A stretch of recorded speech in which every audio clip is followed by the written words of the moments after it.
ಯಾವ ಇವೆಲ್ಲ ಬಿಡ್ತಾವೆ ಬಿಡೋದಿಲ್ಲ ಅಂತವೆ.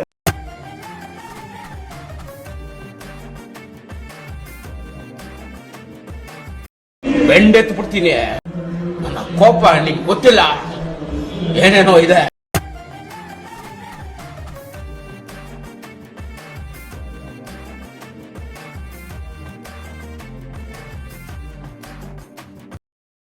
ಈ ನನ್ನ ಮಕ್ಕಳು ಒಂದೊಂದಲ್ಲ ಹೊಟ್ಟೆ ಎಷ್ಟು ಉರ್ಸ್ತಾವ್ರೋ ಆ ಭಗವಂತನ ನೋಡಿದ್ರೆ ಸರು ನಾಷ್ಟ ಮಾಡ್ಬೇಕು.